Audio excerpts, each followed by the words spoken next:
नमस्कार दोस्तों, स्वागत है आप सबका एक और वीडियो में। इस इम्पोर्टेंट वीडियो में हम बात करेंगे एसबीआई की एएमसी द्वारा पेश की गई एक बहुत ही बेहतरीन म्यूचुअल फंड स्कीम के बारे में, जिसमें आप सिर्फ 20,000 रुपये लमसम का इन्वेस्टमेंट करके अपने लिए 35 लाख या उससे ज्यादा का कॉर्पस इकट्ठा कर सकते हैं, और वो भी बिल्कुल आसानी से। लेकिन सवाल ये आता है कि हमें इतना ज्यादा कॉर्पस या इतना ज्यादा पैसा चाहिए क्यों? तो हमारी बहुत सारी हर आदमी की अलग अलग नीड होती है, जैसे उनको बच्चों की शादी करनी होती है या फिर बच्चों की हायर एजुकेशन के लिए इतने ज्यादा कॉर्पस या फंड की जरूरत होती है। इसलिए हमें ज्यादा इन्वेस्टमेंट की आवश्यकता पड़ती है ताकि यह भविष्य में हमारे लिए काम आ सके। तो इस वीडियो में हम बात करेंगे एसबीआई म्यूचुअल फंड के द्वारा पेश की गई एक बेहतरीन स्कीम के बारे में, और उसके बारे में हम डिटेल से बात करेंगे कि अगर आप उसमें 20,000 रुपये एक लमसम का या एक मुश्त इन्वेस्टमेंट करते हैं तो आपको कितना रिटर्न मिलेगा, और वो पूरी डिटेल में हम बात करेंगे। लेकिन पहले एक रिक्वेस्ट है कि अगर आपने हमारे चैनल को सब्सक्राइब नहीं किया है तो सब्सक्राइब जरूर कर लें। तो इस वीडियो में जो हम बात करने वाले हैं उस स्कीम का नाम है SBI health care opportunity fund. जैसा कि नाम से पता है, हेल्थ केयर यानी कि इस म्यूचुअल फंड में जो भी पैसा लगेगा वो सारे हेल्थ केयर की बड़ी बड़ी कंपनी जैसे डीवीज लगेगा, सन फार्मा में लगेगा।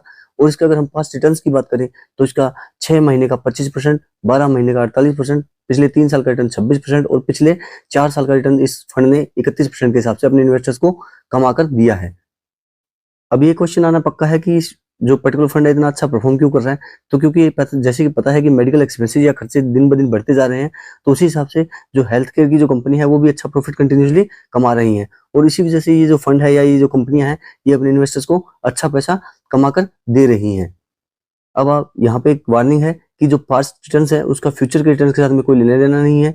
पास्ट रिटर्न्स के देख के आपको फ्यूचर रिटर्न्स का अंदाजा नहीं लगा सकते हैं। अब इस पर्टिकुलर फंड के बारे में डिटेल में अगर और बात करें तो ये फंड क्योंकि डायरेक्टली म्यूचुअल फंड जो है वो स्टॉक मार्केट में इन्वेस्टमेंट करता है, तो स्टॉक मार्केट में होने वाले उतार चढ़ाव के अधीन है और उसी के हिसाब से अपना काम करता है। तो अगर हम इस म्यूचुअल फंड का रिस्कोमीटर पे देखते हैं तो ये वेरी हाई कैटेगरी के अंदर आता है, यानी कि इसका जो रिस्क है वो काफी हाई है। तो ये आपको ध्यान रखना और अपना रिटर्न उस हिसाब से कैलकुलेट करना है। अगर इसकी इंसेप्शन की बात करें तो जनवरी 2013 से 11 साल से ज्यादा का एक्सपीरियंस आज तक हो चुका है, और ये अब तक 3,346 करोड़ रुपए से ज्यादा का पैसा अपने अंडर मैनेज कर रहा है, और इसका एक यूनिट का एनएवी 485 रुपए के करीब का अभी चल रहा है। अब अगर हम बात करें इस हेल्थ अपॉर्चुनिटी फंड के अंदर इन्वेस्टमेंट की, तो आप यहाँ पर 500 रुपए मिनिमम से स्टैंडर्ड जो एसआईपी है वो अपना स्टार्ट कर सकते हैं। लेकिन यहाँ पे मैक्सिमम इन्वेस्टमेंट की कोई लिमिट नहीं है, यानी आप कितना भी इन्वेस्टमेंट कर सकते हैं। और इस फंड का जो एक्सपेंस रेशियो है, जो आपके खर्चा पड़ने वाला है, वो 0.89% है। और सबसे अच्छी बात कि इस फंड का कोई लॉकिंग पीरियड नहीं है, यानी कि आपको जब जरूरत पड़े तब आप अपना पैसा वापस इस फंड से निकाल सकते हैं।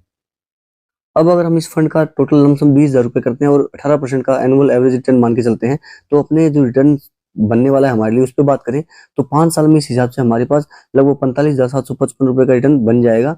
वही 10 साल में उसका जो वैल्यू है वो 1,04,000 रुपए करीब बन जाता है। अगर हम उसी 20,000 को 15 साल के लिए इन्वेस्टेड रखते हैं तो 2,39,000 रुपए का हमारा कॉर्पस क्रिएट होता है, और वही कॉर्पस 20 साल में 2,39,000 से बढ़कर 5,47,000 रुपए हो जाता है। और अगर 30 साल इन्वेस्टमेंट हमारा रहता है तो वही वैल्यू जो है 28,67,000 रुपए हो जाती है। और ये तब है जब हम जो हमारा जो एनुअल रेट ऑफ रिटर्न है वो सिर्फ 18% मान के चल रहे हैं। और ये मैं बार बार बोलता हूँ कि म्यूचुअल फंड में अगर आप 30 साल या 20 साल तक लगातार इन्वेस्टेड रहते हैं अपनी इन्वेस्टमेंट अमाउंट के साथ में, तो जो 18% का एनुअल इंटरेस्ट रेट है वो आसानी से जनरेट किया जा सकता है। और इवन बहुत सारे फंड ऐसे भी होते हैं जो बहुत अच्छा रिटर्न कमा के देखते हैं, और इस पर्टिकुलर फंड की अगर हम बात करें तो इसने पास्ट रिटर्न बहुत अच्छा दिया है, तो 18% रिटर्न बहुत आसानी से कमाया जा सकता है।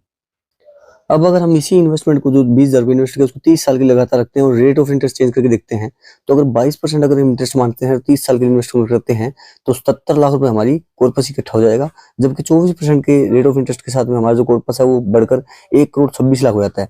और उसी को अगर हम सिर्फ 1% और बढ़ाकर 25% कर देते हैं तो जो कॉर्पस है हमारा 1,61,00,000 रुपए के करीब बन जाता है। तो आप देख सकते हैं कि सिर्फ अगर 25% का भी हम रेट ऑफ रिटर्न मान के चलते हैं तो 1-1.5 करोड़ रुपए से भी ज्यादा का कॉर्पस हमारे लिए आसानी से इकट्ठा हो सकता है, जो कि लॉन्ग टर्म में हमारे लिए वेल्थ क्रिएट करने में बहुत फायदा करेगा। हमारी एक बार फिर से रिक्वेस्ट है कि अगर आपको ऐसी यूजफुल वीडियो चाहिए तो हमारे चैनल को सब्सक्राइब और लाइक जरूर कर लें।